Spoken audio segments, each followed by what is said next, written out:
sir. We're ready to begin. What's up everyone, my name is Mike, and welcome to another GameCast Rewind. Today I'll be taking a look at Aliens vs. Predator for PC. Enjoy.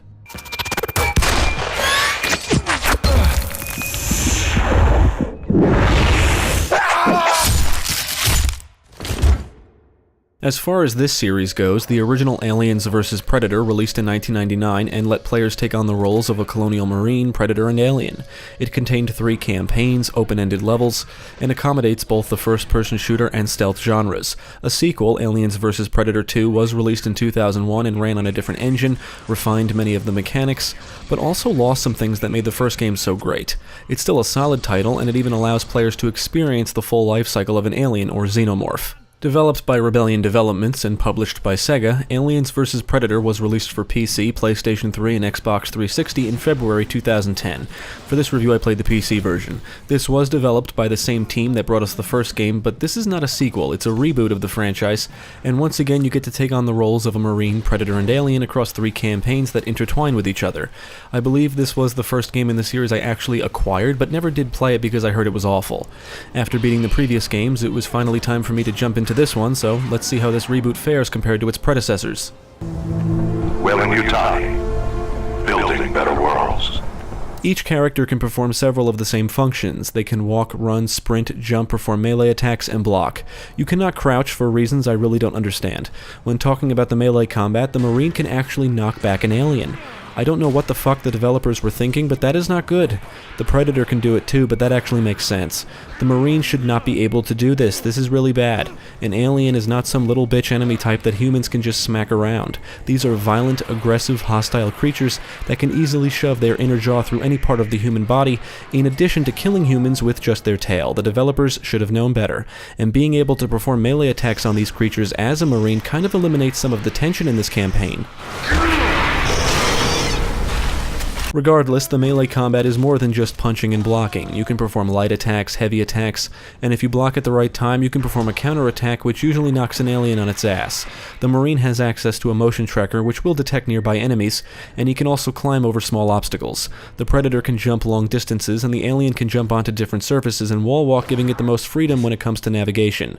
To see in dark areas, the Marine can activate a flashlight or throw a flare, and another flare becomes available when the thrown one burns out. The Predator can zoom in to see further in the distance, and at first the Predator only has access to heat vision for tracking humans, but eventually you acquire another mask which grants you alien vision for tracking aliens, and identifying holes and crevices used by the creatures. The alien's vision will adapt on its own, and enemies will be highlighted certain colors, making it easy to identify them. The stronger the scent, the more dangerous the enemy, meaning enemies highlighted in green are unarmed, and enemies highlighted in red are armed and pose a real threat.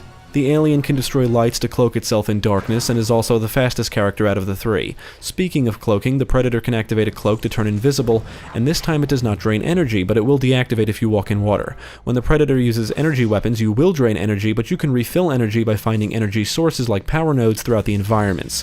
The Marine can hold up to a max of 3 health stims, and he can use one to heal himself at any time. You can acquire more stims throughout the environments. The Predator can acquire up to a max of 3 health shards, and they serve the same purpose as the health stims. These 2 can be acquired throughout the environments. The alien's health regenerates over time.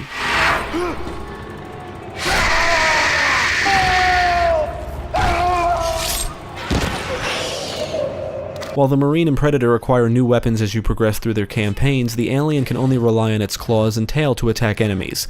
The alien can leap at enemies from a distance, as can the Predator. Both the Predator and alien can lure human enemies to specific spots to isolate them. The Predator will repeat dialogue heard from the humans, and the alien will hiss. Although the alien's hiss doesn't always seem to work in my experience. One of the coolest things about playing as the Predator and alien is their finishing moves. The Predator can sneak up on enemies and perform brutal executions, which is a way to acquire trophies from your kills, and this time you get to witness the violent process. You can rip out a Marine's head and spine, slit their throats with your wrist blades, and even rip out an alien's inner jaw. Aliens can perform silent stealth kills by sneaking up behind enemies, but if you stun them with attacks, you can also perform execution moves. You can of course perform head bites, you can rip open a Marine's throat, impale enemies with your tail, cut an enemy's head off with your tail, and even perform a harvest move where you hold down the enemy, a facehugger appears out of nowhere, and then latches onto the enemy's face. These execution type kill moves are really cool to witness, and the only thing I don't like is that you can be attacked when trying to perform one. Whether it's killing an enemy or interacting with something to progress, you can get attacked and even die because you can't cancel out of the interaction, which is actually really annoying. Some of these execution moves in particular take a little bit of time, like the harvest move for example, so you just need to make sure other enemies aren't nearby. Unfortunately, many of the weapons seen in prior games do not make a return, but the weapons that do appear come with alternate fire modes. The Marine can only hold 3 weapons at a time, but if holding the Smart Gun, only 2 weapons at a time, one of which will be the pistol. You also can't sprint while carrying the Smart Gun. The Marine starts with a pistol that has infinite ammo, making it a good weapon to fall back on if you run out of ammo for the others. Its alternate fire lets you burst fire. Eventually you'll acquire the Pulse Rifle, which is basically an assault rifle that can also fire grenades. The Shotgun is a powerful close-range weapon, and you can also fire from both barrels. The flamethrower should be obvious, and its alternate fire lets you spray fuel, which can then be lit on fire. You'll also acquire a scoped rifle, and its alternate fire lets you zoom. And finally, you will acquire the Smart Gun, which has 2 firing modes: tracking, which basically locks onto nearby enemies, and free fire, which lets you aim manually. The Predator's arsenal has also seen some cutbacks. You can use dual wrist blades for melee combat, and the next weapon you acquire is the Plasma Caster, otherwise known as the Shoulder Cannon, which fires balls of plasma. You can fire quick shots by tapping the fire button, but holding it down will charge up the shot, and you'll also lock on to the nearest enemy. You no longer have to switch vision modes to lock on. You will acquire proximity mines, which can be thrown and detonated manually. Late in the campaign, you'll acquire the Smart Disc and Combi Stick. The Smart Disc is thrown and follows your laser sight before coming back to you. It can be utilized to kill multiple enemies in succession. You do not need to manually retract it, and it does not drain energy.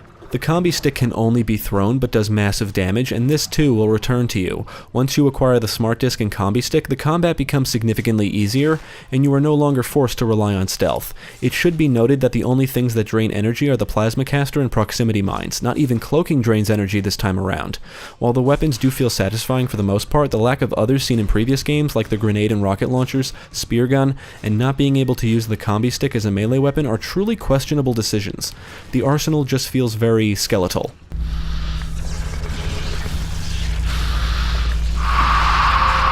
Several enemy types we saw in previous games make a return, but some others do not. In the Marine and Predator campaigns, you'll primarily deal with aliens. They will often rush you and perform melee attacks. They're quite agile and are very good at staying hidden in the darkness. They'll be climbing all over the walls and ceilings, and the next thing you know, one is right next to you. When aliens take damage or die, they do leak acid blood, which can hurt you, and late in these campaigns you'll encounter aliens that can spit acid, making them dangerous at long range. Sometimes aliens will grab onto you, in which case you can knock them off, and whenever you set them on fire, they tend to explode, and if they do so near you, you'll die, which can become frustrating. It makes the flamethrower seem more risky than beneficial. You will come across facehuggers this time around, and you can actually fend them off if they try to latch onto your face. The Marine will fend them off with what looks like one hand, which is another questionable decision. Watch the film Aliens and you'll see why. A Praetorian makes an appearance as a boss in both campaigns and then as an enemy later on in the Marine campaign. They just rush you and can take more of a beating before dying. All 3 characters will engage androids, and they're more deadly than Marines. You can blow off their heads and they'll continue to attack you. They'll shoot at you, and some of them release an EMP blast shortly after death.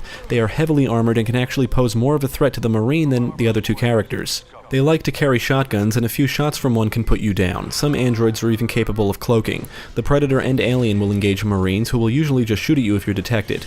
The human enemy AI really isn't very bright, and if you do die, it's probably because you were just overwhelmed with gunfire. They'll often shoot at you, occasionally run to cover, but they don't do anything super intelligent like try to flank you or anything like that. As the Predator, cloaking only seems to be useful against Marines, but even then they can still spot you if you're too close. The Predator and Alien will also have to watch out for sentry guns, which will fire at you immediately upon detection, and you can visibly see their line of sight, making them feel a bit more forgiving this time around. You cannot actually destroy them by just attacking them. You need to locate the computer controlling them and destroy that. And that makes up the enemy types. Now you will encounter some bosses. In addition to the Praetorian, the Marine will discover an alien queen, but you don't actually get to fight it, which is a huge disappointment. The Marine and Alien will engage Predators, and the Predators like to cloak themselves, use their plasma casters, and even their wrist blades if you get too close. The Predator will engage a Predalien at the end of the campaign, which may be the most scripted battle in the entire game. You attack it until it dies, but it's really not that challenging, at least not on the normal difficulty mode. The final boss in the Marine campaign is more cheap than anything. The level design in Aliens vs. Predator is pretty good overall, and you will visit many of the same environments in each campaign. You'll traverse through a club, alien hive, ruins, pyramid, and even a refinery, among others. Unlike the very first game in this series, alien enemies don't respawn, and the Marine campaign is the most linear out of the three. Unlike AVP2, the Predator and Alien campaigns offer a lot more options when it comes to stealth. The levels are clearly designed in a way that accommodates both running and gunning and stealth.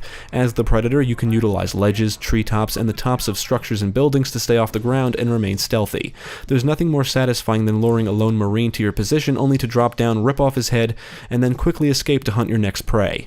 The alien can navigate along any surface, including walls, ceilings, through vents, and along structures. This allows you to approach enemies and situations from multiple angles.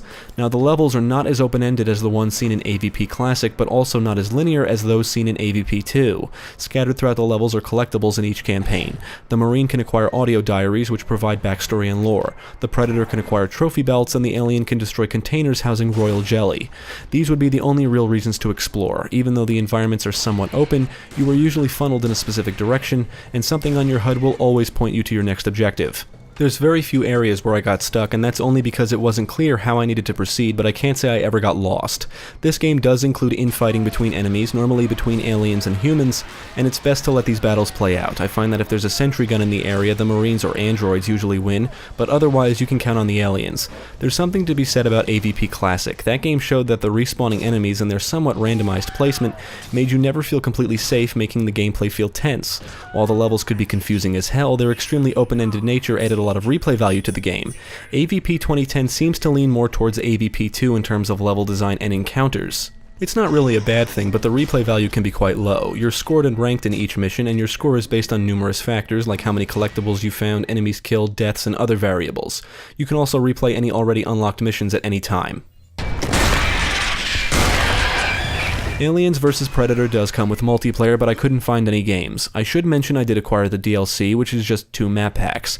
I don't know if these are specifically for multiplayer or if they add anything else like maps to the single-player survivor mode.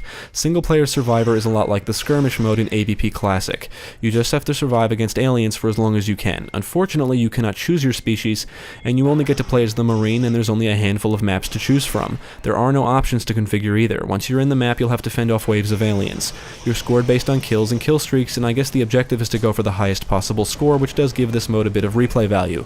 From what I understand, there is a variation of this mode for multiplayer that allows up to 4 players, so if you can get some friends to join in, it may prove to be a lot more fun than the single-player variant. Each wave brings more aliens, and after a certain wave you'll get to battle Praetorians. You'll also have to deal with facehuggers. I never managed to get past wave 6 or 7, so maybe even more shit is introduced in the later waves, I'm not sure. The maps include a mausoleum, C-block, monument, tempest, machine, and hive. They're pretty diverse in theme for the most part, and several of them seem to be based on areas seen in the campaigns, but I do wish there were more. Weapons, ammo, and health stims are scattered throughout the environments. With that said, many maps include only specific weapons in the early waves, but in a map like C-Block, you gain access to more weapons as you progress through the waves. There's nothing really special about this mode if you played the skirmish mode in AVP Classic, although many of the maps are dark, and seeing aliens leap out of the darkness and attack you can be startling at times. But like the rest of the game, this too feels like it could include more content, and considering AVP Classic was developed by the same team, and the fact that the skirmish mode in that game was much more customizable, I don't understand why they couldn't do more with the survivor mode here. What a shame.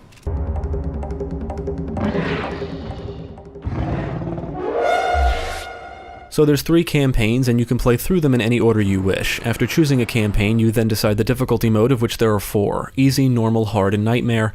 And on nightmare there are no checkpoints. In the Marine campaign, you play as a silent Marine simply referred to as Rookie, and the campaign starts with you aboard a Marine ship near planet BG-386. After being given orders for a combat drop, a Predator ship destroys another Marine ship nearby, the USS Marlowe.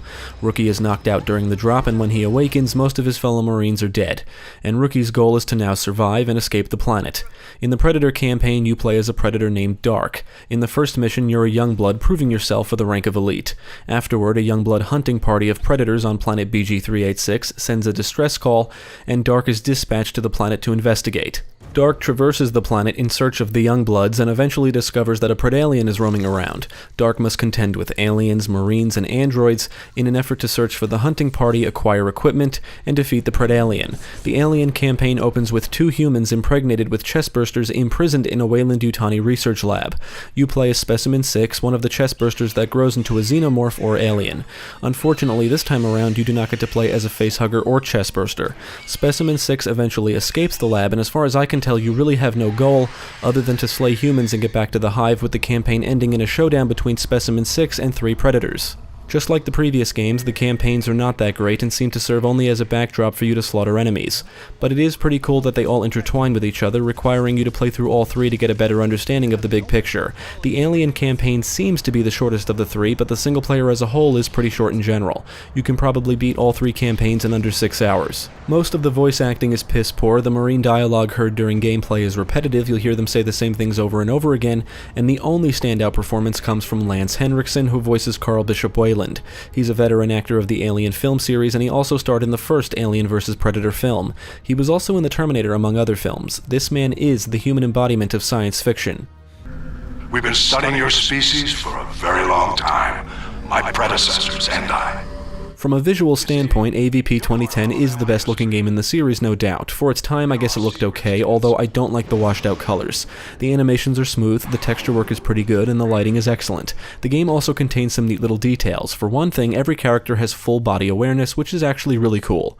You can see visible wear on the pulse rifle. Gunfire will illuminate dark areas. You'll come across marines cocooned in alien nests or skinned and hanging upside down, indicating a predator passed through. You can see smoke emitting from the shotgun barrels after it's been fired. You can see the predator's laser sight when locking onto enemies. Enemy aliens will crawl towards you if their legs are blown off. When plasma shots from the plasma caster make contact, you'll see sparks fly up into the air before raining downward. Androids that appear to be dead may come to life, sit up, and start firing at you. As for the audio work, the music sounds dramatic at times, but there's nothing too memorable in my opinion. I think I heard 1 or 2 tunes taken from the films, but it wasn't often. The weapons are on point and do sound loud and satisfying. The shotgun sounds extremely powerful. Once again, the alien enemies sound just like they do in the film Aliens, with their hisses, screeches, and squeals when taking damage. To lure a human enemy, the predator will repeat human dialogue in a distorted voice just as it does in the films. On the technical side, the game did run smooth most of the time. The frame rate stuttered a few times, but not often. And I only experienced 1 glitch. An objective didn't activate, but finally did after I left the area and came back.